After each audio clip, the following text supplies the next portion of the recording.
It's going to be deemed Manning Bowl 2, but there are a lot bigger issues for both of these teams heading into Week 2. Jason Horowitz, glad to be alongside NFL.com's Pat Kerwin. Glad to be with you on the NFL previews presented by Bud Light. Peyton Manning trying to prevent the Colts from going 0-2 for the first time since 1998, which was his rookie year. This is going to be talked about going in as the second time that these two guys will ever play against each other. But what's the biggest storyline for you? The Colts going 0-2. To me, there's not desperation, but the sense of urgency by this quarterback. Now, last year, 9 teams went 0-2. None of them made the playoffs. He's aware of what happens to you when you're in the 0-2 mode. This will be not a desperation game, but an attack mode game by Peyton Manning. He's not waiting for the defense to slow anybody down. You watch him. He's coming out in no huddle, and he's attacking.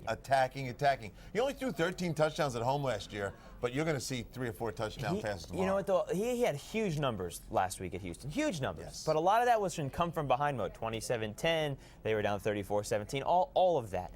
The offensive line really struggled to protect him. Is that going to be a huge issue again this week? It's going to be a huge issue the rest of the year, Jason, because the offensive line's not very good. They weren't very good last year.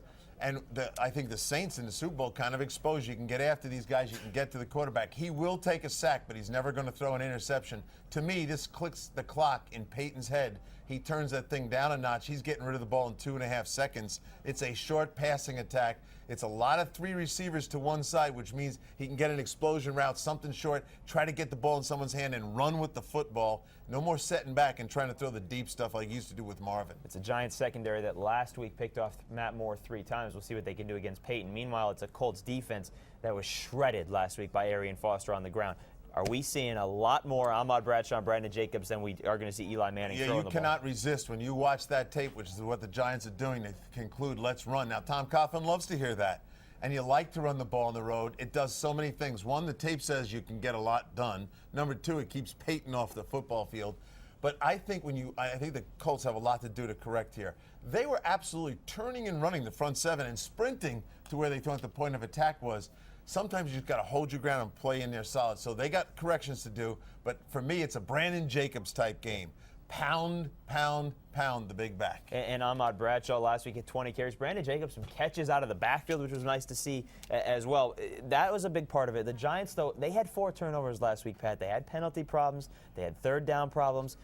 They had punting problems. Of those concerns, what is the biggest problem for New York this week? Well, to me, it's you don't have your tight end. Kevin Boss is not going to play. Now, when you look at Kevin Boss is a pretty interesting vertical threat as Hakeem Nicks is evolving and Steve Smith is who he is. That opens up the middle of the field, but you don't have your guy that can get down the middle of the field. To me, that's going to be the number one problem as it relates to that. And they also like to flex that tight end and run the football. So you've got some issues. How am I going to cover up for the loss of Kevin? All right, it's time to take a look at the Bud Light playbook, Pat, which is his 3 keys to victory, which shows you who's going to win. Give us your Bud Light playbook. Well, I can't even imagine the Colts going 0-2, and I won't put myself in that mindset. I think the Giants, with a win under their belt, they're coming in a little different, very tough to win.